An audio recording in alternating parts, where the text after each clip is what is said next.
By now, all of you at home know exactly what pesto is, right? Basil, pine nuts, Reggiano Parmigiano, olio di olive, and you turn it into a magnificent sauce like this. Famous in the Italian Riviera. I'm going to show you how to make my version of basil pesto. But on top of that, you're going to learn that pesto is really a technique. You can make a pesto from tomatoes.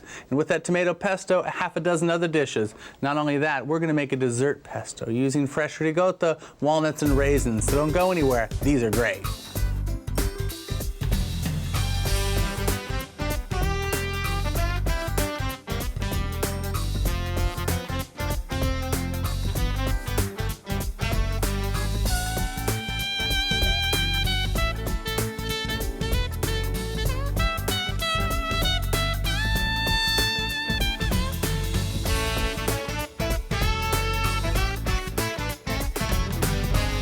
Michael Chiarello's Napa is funded by Sunkissed, fresh citrus taste, cooking with Sunkissed throughout the day. Sunkissed, our promise, your inspiration. by Sultan. Innovative products for a healthy today and tomorrow. Bringing you the Juice Man juice extractors designed from the Sultan family. Providing products to help people make choices for healthier living. By All-Clad Metal Crafters. All-Clad is bonded construction. All-Clad is functional design. All-Clad is professional equipment. All-Clad is a state of mind.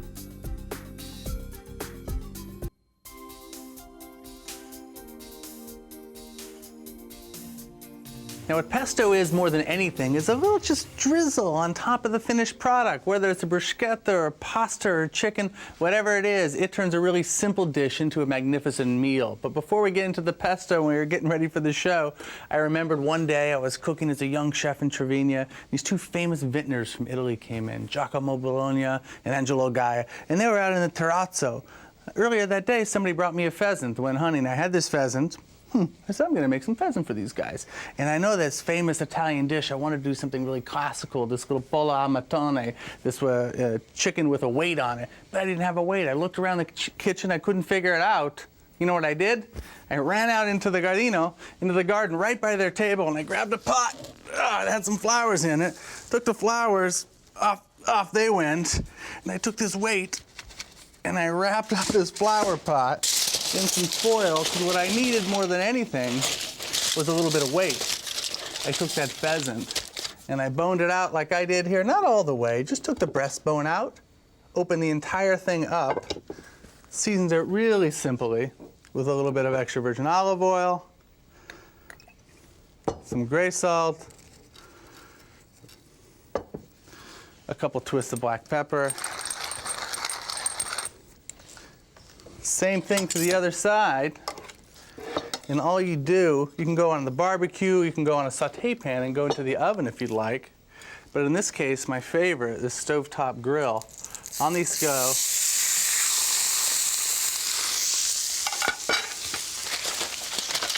And on top of the chicken goes my flower pot. How about that? By now, the guests are wondering, what the heck is this crazy calabrese doing in there with this flower pot? They don't know. I go inside, the pheasant starts cooking, some bruschetta go on the grill, and they're gonna do their thing. Well, these are cooking. I'm gonna show you how to make a classic Genovese pesto, Michael Chiarello style. It's really simple. I don't know if the same thing happens to you, but every time I made pesto the old-fashioned way, with fresh basil and had all the ingredients. Before you know it, it looks like an army going on inside my pesto, dark green and really oxidized, and I couldn't figure out what was going on. Well, it's not the basil itself that was turning dark. It was the water inside the basil. So how to get the water out of the basil? I don't know. You could wring it out, I guess. But what I figured out is that if you take the basil for a second and just go inside some boiling water, push it down quickly, so it goes underneath the water. We're going to take and put this in an ice bath really quick, because one of the things about the color green is it likes to oxidize really quickly. And we're going to go into some ice water and just shock it. Now I want to get the water out of this, remember? So you just take the basil, give it a good squeeze, You see that? I started with a big old bowl of basil. What I end up with is a half a handful, but this is a really concentrated basil flavor. Into the blender it goes. Now basil has such a delicate flavor, I'm not going to use extra virgin olive oil. I'm going to use some pure olive oil that's really light in flavor. So that goes in the blender. A couple cloves of garlic. Now you don't have to chop them because the blender is going to do its job. Pine nuts that have been toasted first in a cookie sheet in about a 375-degree oven. They're going to bake really slowly until they get nice and light brown. Don't try them in the skillet. Sometimes you'll see a cookbook do that. It doesn't work for me anyway. They always burn. A good pinch of pine nuts. And the blender is going to give it a quick puree.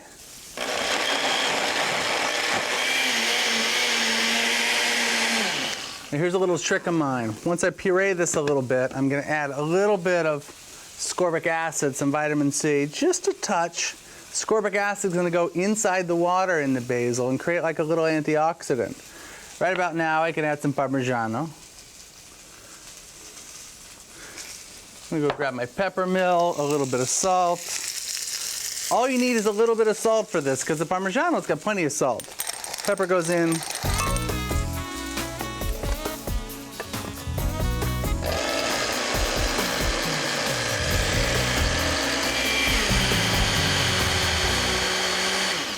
And that's it, that's all we need. Look inside this pesto, look at that. You see that? Now that's gonna stay green for a couple of days. My mom used to take pesto like this and put it in an ice cube tray and then freeze it, and she'd have these little cubes of pesto. So whenever she wanted a little pasta, she just had to pull one of those guys out. That's incredible. These are perfect. Now to make the tomato pesto, all we're gonna do is to take some tomatoes, some garlic of course, a little bit of balsamic vinegar. I love a touch of acid in these and give them a blend. But before we do that, let's give this Flowerpot chicken a quick look. So this guy comes off, and let's see how they're doing. Oh, look at that. You see the caramelization you get from that Flowerpot? It's incredible. Look at this bruschetta. Are those perfect? Now when you make bruschetta, you don't put anything on them until you take them off the grill, okay? So while these are warm, we're gonna go ahead and finish them. So these go over. The Flowerpot goes back on Mr. Chicken.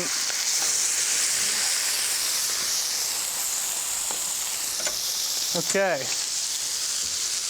Take a little bit of garlic, right on these bruschetta, give them a little bit of a rub, just to give a little bit of a fragrance. A little bit of olive oil, and these are going to be standby and be ready for dinner in no time. All right, tomato pesto.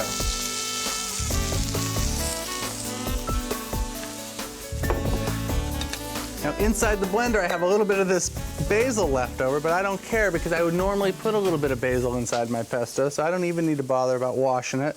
Tomato goes in the blender.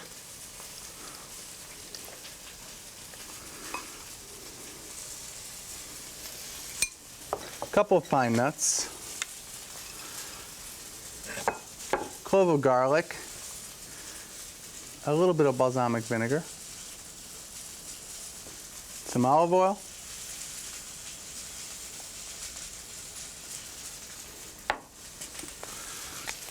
good twist of black pepper, a little bit of salt, and give it a quick puree.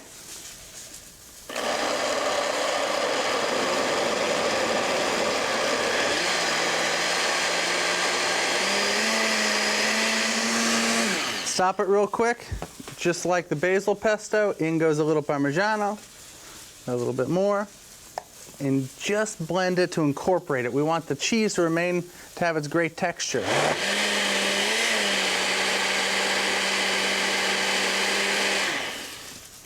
And that's it. Now if you want it a little bit thinner, like if you're doing a pasta salad and you want to take it to a picnic, you can add a little bit of water or you can add a little bit more vinegar. Either way, I love the way these taste. The basil's in there with the tomato. I got all the ingredients that I'm used to having in a pesto, but my primary flavor in this case is the tomato.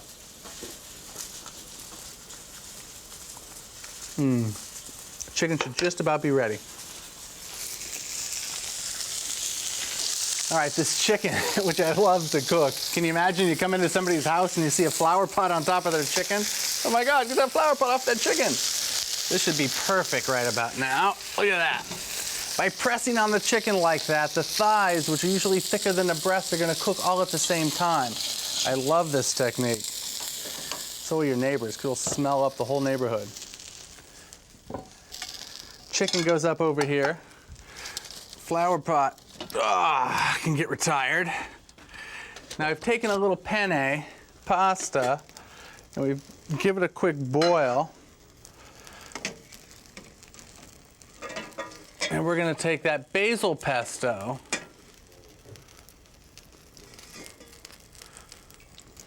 and just give it a quick toss. Now, when you're cooking with pesto, especially really delicate flavors like basil, you do not want to cook these. These are all going to get added at the very end.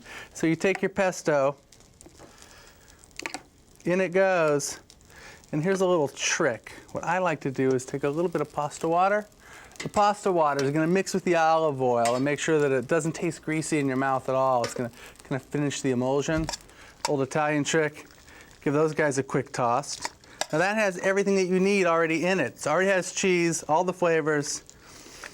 Look at that color.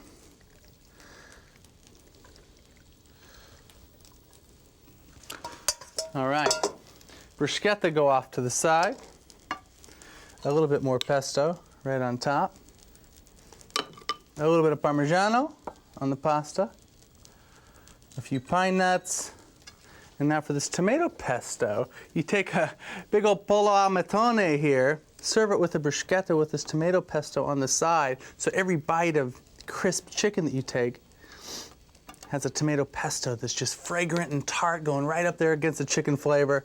Now, like I said, pesto is a technique. It's not a recipe. And if you can see from here, we've only just begun.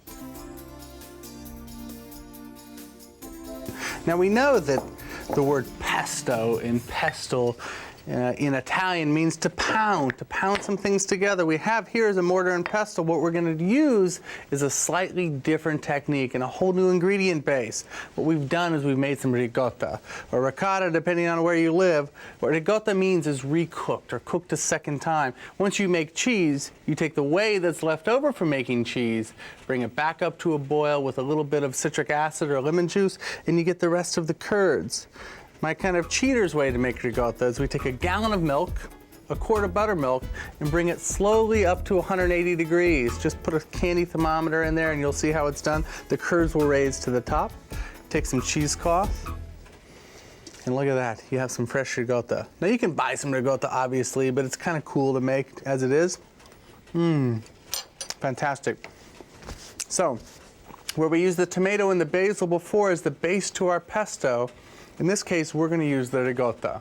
And we're going to take this ricotta and we're going to make them both sweet and savory. But first, for the savory one, we're going to take some garlic in a small saute pan and some extra virgin olive oil and just give it a quick toast. You know, with the cheese, I don't like the raw garlic flavor. I really want this to celebrate the cheese itself. So that's going to get just barely a little bit of color on it, take some of the harshness away. And into the mortar, it's going to go to cool off.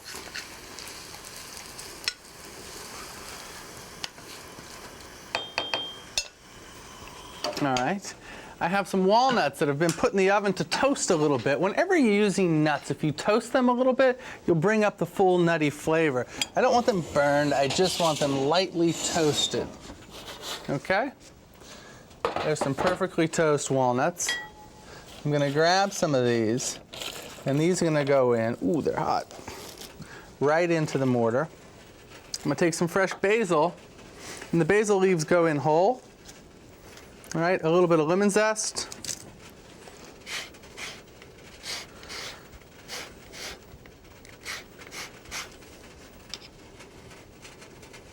Okay, and now all we're gonna do is pound these into a paste.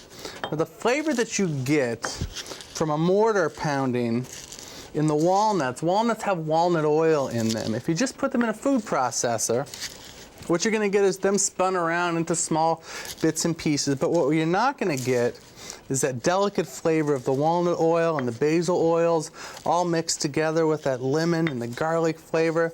This truly is a superior way to do it. And you know what? I love the experience of it. Every time you do this, you get a chance to tell a story or just feeling the mortar and pestle in your hand. This will take about 2 minutes of pounding, and we're gonna add the fresh ricotta. Now that we have this walnut and the basil and everything into a really nice paste, I'm going to take some of this ricotta out. Take half of it for this, and the other half for my next technique.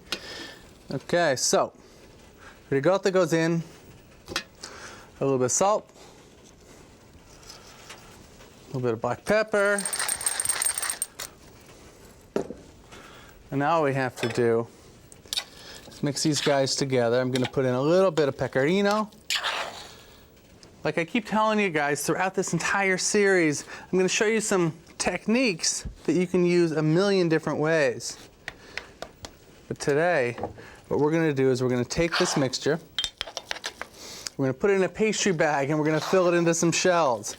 Now, if you want it a little bit looser, all you need to do is add a little bit of olive oil. That's a fantastic finishing. Take your pastry bag, open it up. If you don't have a pastry bag, just take some wax paper, cut into a big triangle, and you can fold them into one of these as well. It's really quite easy. When you're filling a pastry bag, just give them a tug like that, and everything will go to the bottom. You don't need a tip or anything. All we're doing is using it to get inside. Let me see here. Oh my God, I love that. All right, we take these shells. These have been cooked, of course, in some boiling salted water. They were cooked about halfway, and then they were turned out onto a tray to cool, tossed with just a little bit of olive oil, and we're gonna fill them. I've made a little fresh tomato sauce. When I talk about things like this, make a little fresh tomato sauce, don't get all freaked out about a recipe, all right? Take some tomatoes, take some garlic, take some herbs that you like. Saute the garlic, oops. Add the tomato, cook it for a few minutes, finish it with some fresh herbs, and you're good to go. So we're gonna take these, we're gonna spoon it onto the bottom of the casserole. The shells go on top. Look at that. Fresh tomato sauce. The shells are going to go right on top. I'm going to pop the whole thing in the oven with a little bit of Parmigiano on top.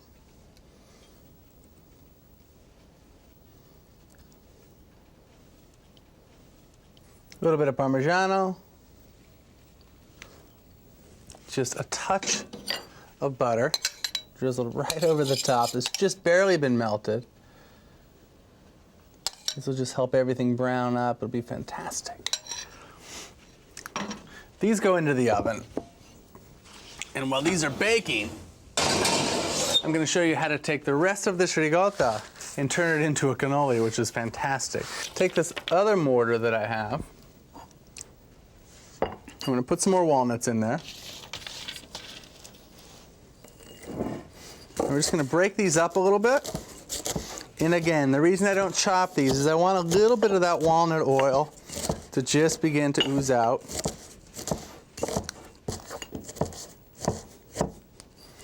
Okay, so the walnuts, some of the walnuts go in. Now to sweeten this, you could use sugar if you like, but I love honey. Honey goes into here. When I'm doing desserts, I use a pinch of salt when I'm doing things. Just a little pinch of salt comes in the back of the flavor like that, in the back of your mouth. It's fantastic. Some raisins, either gold or black, whatever you like.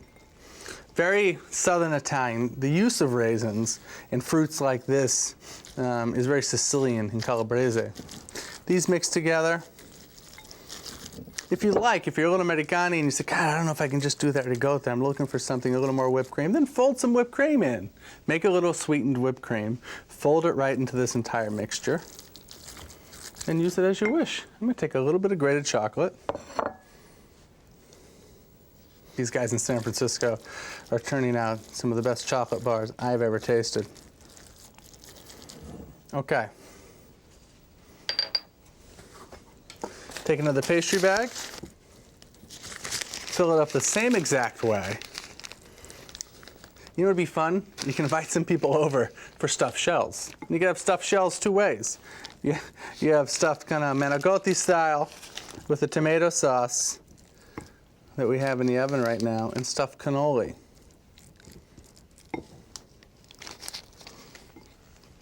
Now, a cannoli shell is very basic. It's like a barely sweetened pasta dough.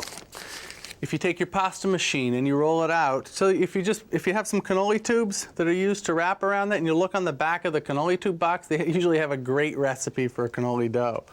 All we're gonna do is pipe these full.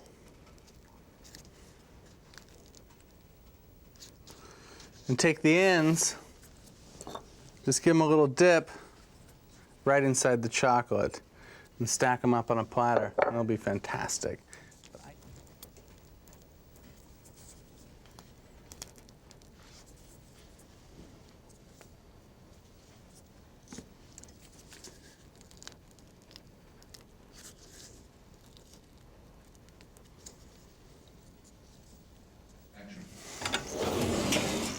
Oh, these are perfect. Now you can serve these as they are in the oven-proof dish right on the table if you got, family and friends around. But if you want to serve them individually, all you take is a little bit of the leftover sauce.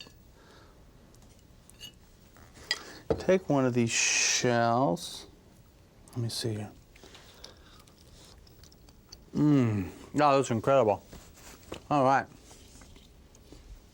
That's why I'm never hungry by the time I sit down. I think I've snacked enough along the way. Now, these make a wonderful little pasta course. Now, in the old country, pasta is not an entree. You have a little antipasto, you have a little pasta course like this, 3 little shells. You take a little pecorino right over the top, a little snow. And then what do we got here? A little sprig of fresh basil. Look at that. Now, over here, $6.95. Take it to a restaurant, go like this, $11.95. Get the picture? We learned all about pestos, all right? Pesto that we know from Genoa, the green stuff. Not only did we learn how to make a basil pesto, but you learned it my way. Use a little vitamin C, use the blender, use the blanching method, bright green forever. We took that same method, instead of basil, substitute tomatoes, and we made a tomato pesto. And how about that Flowerpot chicken, right? You want to make your wife crazy, go outside, rip out some of her begonias, wrap it in foil, and set it on a big old chicken. But I guarantee you, when you taste those thighs and the breast together with that bruschetta of the tomato pesto, it's going to blow your mind. Shells two ways, some manicotti and some cannoli. Most importantly, what we learned is a technique of using a mortar and a pestle and a paste to turn it into any kind of flavor that you want. And flavor is the name of the game. Oh, those shells are incredible. If you remember back to the first time that you had some stuffed shells like this, I'll bet you remember the wine you had. One of those big straw flasks of Chianti. Now, the #1 grape variety in Chianti Classico is Sangiovese, and a buddy of mine makes some spectacular claret. So in this case, the food and wine match is that of a memory, and you can never beat a memory when it comes to food and wine. Michael Chiarello's Napa is funded by Sultan. Innovative products for a healthy today and tomorrow.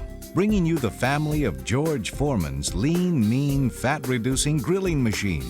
Sultan, the secret to indoor grilling. By Sunkist, fresh citrus taste, cooking with Sunkist throughout the day. Sunkist, our promise, your inspiration. And by All-Clad Metal Crafters.